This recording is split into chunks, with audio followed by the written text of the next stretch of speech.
अमरावती की सांसद नवनीत राणा की शिकायत के बाद लोकसभा प्रिविलेज कमेटी द्वारा अमरावती पुलिस आयुक्त, उपायुक्त और मुंबई पुलिस आयुक्त को हाजिर होने का आदेश दिया था, जिसके बाद बुधवार को ये सभी वरिष्ठ पुलिस अधिकारी प्रिविलेज कमेटी के सामने पेश हुए।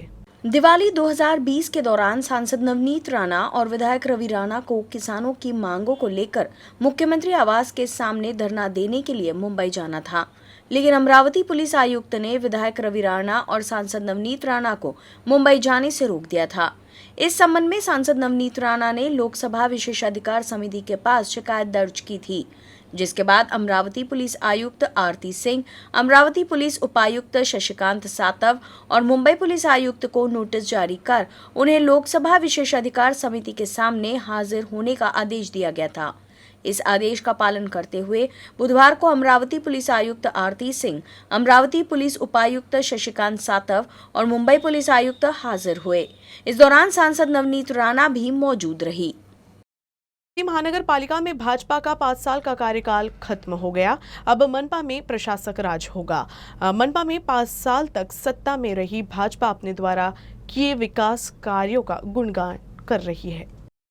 अमरावती महानगर पालिका में भाजपा के कार्यकाल को 5 साल पूरे हो गए हैं। मनपा का कार्यकाल खत्म होने के साथ ही अब मनपा में प्रशासक राज है। इन 5 साल में मनपा प्रशासन द्वारा शहर में विकास के दृष्टिकोण से विविध कार्य किए गए हैं। हालांकि कुछ कार्य अधूरे रहे तो कुछ पूरे भी हुए। मनपा के इस 5 साल के कार्यकाल के दौरान ही कोरोना संकट काल में भी 2 साल रहे, जिसमें पूरा ध्यान स्वास्थ्य व्यवस्था पर ही रहा। मनपा के कार्यकाल के आखिरी दिन मनपा में सत्ता पक्ष नेता तुषार भारतीय ने पत्रकारों से बात की और उन्हें पिछले 5 वर्षों में अपने काम के बारे में जानकारी दी। कोविडच्या काळामध्ये अतिशय खराब परिस्थिती होती। आर्थिकदृष्ट्या लोक डबघाईस आले होते आणि म्हणून त्यांनी मनपाचा मालमत्ता कर भरावा म्हणून आम्ही त्यांना एक वेळी 80% सूट, या वर्षामध्ये जानेवारी महिन्यात 75%, फेब्रुवारीत 50% आणि मार्चमध्ये 25% अशी सूट दिली होती आणि याचा लाभ झाला आणि जवळजवळ 4 कोटीच्या वर लोकांनी पैशाचा भरणा केला की जो कदाचित येऊ शकत नव्हता आणि म्हणून ऑनलाईन आजपर्यंत ऑनलाईन नव्हता। दुसरा आत्ता मी जे सेंद्रिय खत आपल्या सगळ्या पत्रकारांना भेट दिली की गेल्या 25-50 वर्षाच्या काँग्रेसच्या नाकर्तेपणामुळे आम्हाला 47 कोटी रुपये ग्रीन ट्रिब्युनलनी दंड केला होता। 47 कोटी आणि एकच होतं की तुम्ही घनकचऱ्याचं नियोजन का केलं नाही आणि म्हणून गेल्या 5 वर्षाच्या कालावधीमध्ये आम्ही 350 टन कचऱ्याचं प्रोसेस करण्याचं काम सुरू केलं। मी ज्यावेळेला स्टँडिंग चेअरमन होतो त्यावेळेला आम्ही हा ठराव पारित केला आणि मला सांगायला अतिशय आनंद होतो की अमरावती शहरातल्या प्रत्येक घरातून जाणाऱ्या कचऱ्याचं विलगीकरण होतं आणि आज त्यांचं सेंद्रिय खत तयार झालेलं आहे आणि वर्षानुवर्षीची समस्या आम्ही पूर्ण दूर केलेली आहे। सगळ्यात मोठं यश अमरावतीकर जनतेला सगळ्यात मोठा दिलासा मी या निमित्ताने दिलेला आहे। नगर पालिका का कार्यकाल खत्म होने के बाद कांग्रेस पार्टी में उत्साह का माहौल है। बुधवार को मनपा कार्यालय के बाहर कांग्रेस पार्टी द्वारा जल्लोष करते हुए भाजपा मुक्ति महानगर पालिका दिवस मनाया गया। अमरावती मनपा में पिछले 5 साल से भाजपा का शासन रहा है, लेकिन अब मनपा का कार्यकाल खत्म हो गया है, जिसके बाद अब मनपा में प्रशासक राज होगा। मनपा आयुक्त डॉक्टर प्रवीण आष्टीकर को प्रशासक नियुक्त किया गया है। मनपा में भाजपा का कार्यकाल खत्म होने में विपक्षी पार्टी बहुत ही खुश है। अमरावती में कांग्रेस पार्टी द्वारा मनपा कार्यालय के बाहर भाजपा मुक्ति दिवस मनाते हुए जोरदार जल्लोष किया गया। इस दौरान 5 साल तक सत्ता में रही भाजपा पर भ्रष्टाचार का आरोप भी लगाया गया।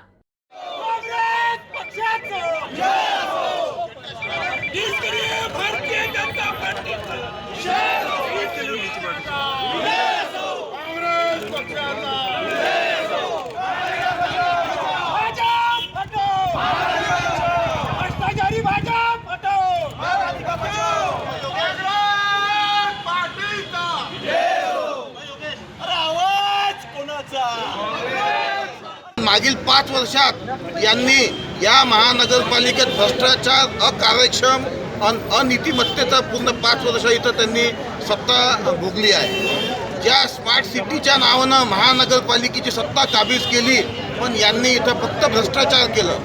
मागील 5 वर्षात जे रेस्क्यू व्हॅन 35-40 लाखाची होती ते यांनी 2.25 कोटी रुपयामध्ये खरेदी केली. जे शौचालय बांधण्यात नाही आले, ते गरीब लोकांसाठी जे शासनानं शौचालय जे पाठवले होते ते न बांधता त्याचे पैसे काढण्यात आले. त्याच्यावर कोणतीही चौकशीचा त्याच्यावर आतापर्यंत कोणतंही निष्कर्ष निघालेलं नाही. मागील 5 वर्षात म्हणजे यांनी महानगरपालिकेत स्मार्ट सिटीच्या नावानं यांनी मतं मागितले, पण पूर्ण अमरावती शहराला भकास केला है. इसका भुगतान न करने के कारण 10वीं और 12वीं कक्षा के छात्रों के प्रवेश पत्र स्कूल द्वारा रोके जा रहे हैं. इस संबंध में शिकायत मिलने के बाद शिक्षा राज्य मंत्री बच्चू कडू ने छात्रों को राहत दी है. इसे रोकने के लिए तहसील प्रमुख या समूह शिक्षा अधिकारी के माध्यम से प्रवेश पत्र प्राप्त करने के लिए वैकल्पिक व्यवस्था की जाएगी. कडू ने छात्रों से बिना घबराए प्रवेश पत्र न मिलने पर उनसे संपर्क करने की अपील की है. 10वी आणि 12वीच्या परीक्षा आता चालू आहे. 12वीची परीक्षा सुरू आहे, 10वी सुरू होणार आहे. अशामध्ये काही शैक्षणिक संस्था मागील फी भरली नाही म्हणून त्याला प्रवेश पत्रिका म्हणजेच हॉल तिकीट देत नाही, अशा बऱ्याच अडचणी आमच्या समोर येत आहे. आणि या संदर्भात एक 93ची चर्चा पण आलेली होती आणि म्हणून आम्ही आता लगेच तसं आयुक्तांना निर्देश दिलेले आहे का जर एखादा मुख्याध्यापक पैसे भरले नाही किंवा फी भरली नाही म्हणून हॉल तिकीट किंवा प्रवेश पत्रिका नाकारत असेल तर त्याची आता पर्यायी व्यवस्था आपण केलेली आहे का ती हॉल तिकीट आणि प्रवेश पत्रिका आम्ही आमच्या शिक्षण विभागाचे जे गाव स्तरावर केंद्र प्रमुख आहे त्यांच्याद्वारे देण्यात आम्ही देणार आहोत, जेणेकरून त्याच्या परीक्षेला बसण्याचा जो काही वंचित राहणार तो वंचित राहणार नाही. असे काही पालक किंवा विद्यार्थ्यांना अडचण येत असेल तर आमच्या शिक्षण विभागाशी आपण तालुक्यावर संपर्क करा. मुख्याध्यापकांना नाही दिले हॉल तिकीट तरी केंद्र प्रमुखाच्या सहीनं त्याला हॉल तिकीट दिलं जाईल आणि परीक्षेला बसता येईल. त्याच्यानं चिंता करू नये. असं असेल तर आम्हाला निश्चित सांगावं, आम्ही विद्यार्थी पालकांच्या सोबत आहोत. अमरावती जिले के अंजनगांव सुरजीत तहसील में सरकारी चना खरीदी केंद्र शुरू होने से किसान काफी खुश हैं. चिंचोली बुद्रुक गांव में चना उत्पादक किसानों ने घोड़े पर जुलूस निकालकर अपनी खुशी जाहिर की है. अपनी मेहनत से भूमि पर अनाज की पैदावार करने वाले किसान अभी भी संकट का ही सामना कर रहे हैं. ऐसे में इन किसानों के लिए सम्मान बहुत बड़ी बात है. किसानों के लिए तो यही सम्मान की बात है कि उनकी उपज को सही मूल्य मिले. इस बार रबी फसल के लिए मौसम के अनुकूल रहने से अमरावती जिले में चना की अच्छी पैदावार हुई है. ऐसे में किसानों को इंतजार था कि जल्दी से सरकारी खरीदारी केंद्र पर चना की खरीदी शुरू हो. अब चना खरीदी की प्रक्रिया शुरू हो तो गई है, तो किसानों का उत्साह चरम पर है.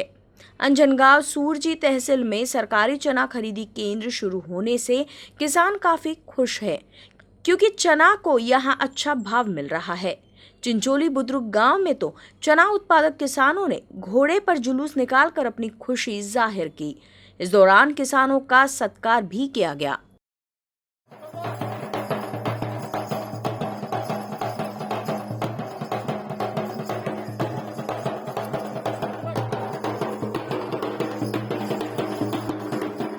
अमरावती शहर में पेड़ पर विज्ञापन लगाने वालों की अब खैर नहीं.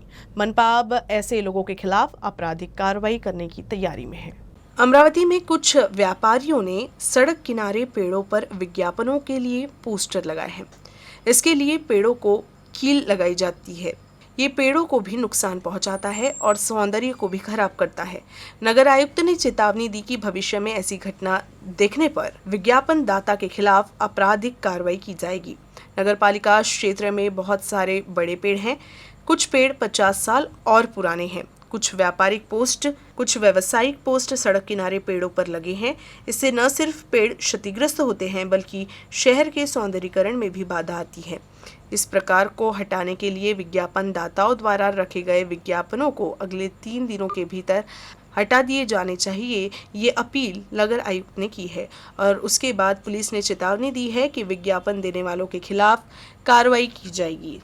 महाराष्ट्र राज्य ग्राम पंचायत कर्मचारी महासंघ ने महाराष्ट्र में ग्राम पंचायत कर्मचारियों की लंबित मांगों को तत्काल स्वीकार करने की मांग को लेकर जिला परिषद के सामने धरना दिया। मांगे तुरंत नहीं माने जाने पर प्रदर्शनकारियों ने 9 अप्रैल से आंदोलन शुरू करने की चेतावनी दी है।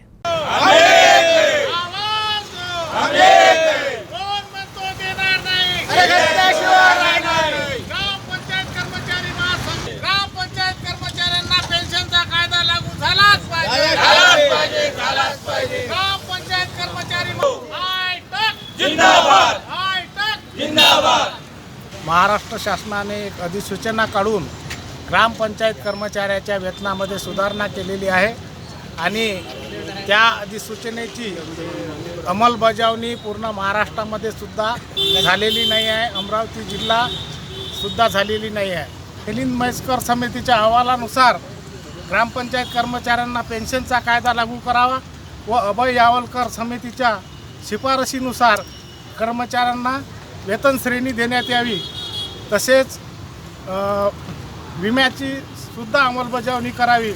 या व इतर मागण्यांना घेऊन ग्रामपंचायत कर्मचारी महासंघ आज राज्य महासंघाच्या आव्हानानुसार आंदोलन करीत आहे आणि येणाऱ्या बजेट अधिवेशनात शासनाने वेतनासाठी तरतूद न केल्यास येणाऱ्या 9 एप्रिलपासून याहीपेक्षा जास्त तीव्र आंदोलन ग्रामपंचायत कर्मचारी महासंघाच्या वतीने कोल्हापूर येथे करण्यात येईल अशी निर्णय महासंघाच्या बैठकीत घेण्यात आलेला आहे। अमरावती जिले के जिलाधिकारी कार्यालय के बाहर विदर्भ के प्रकल्पग्रस्त किसान अपनी विविध मांगों को लेकर अनशन पर बैठे हैं। इन किसानों की मांग पर किसी भी अधिकारी और जनप्रतिनिधि द्वारा ध्यान नहीं दिए जाने पर महिलाओं ने भी आंदोलन शुरू किया है। विदर्भ के प्रकल्पग्रस्त किसान अपनी विविध मांगों को लेकर पिछले 5 दिन से जिलाधिकारी कार्यालय के बाहर अनशन पर बैठे हैं। किसानों के इस अनशन के बावजूद किसी ने भी इनकी मांग की ओर ध्यान नहीं दिया है। प्रशासकीय अधिकारी और जनप्रतिनिधि द्वारा किसानों के अनशन पर ध्यान नहीं दिए जाने से नाराज किसानों के समर्थन में अब महिलाएं भी आंदोलन कर रही हैं। जिलाधिकारी कार्यालय के बाहर महिलाओं ने अपने उग्र तेवर दिखाते हुए धरना दिया।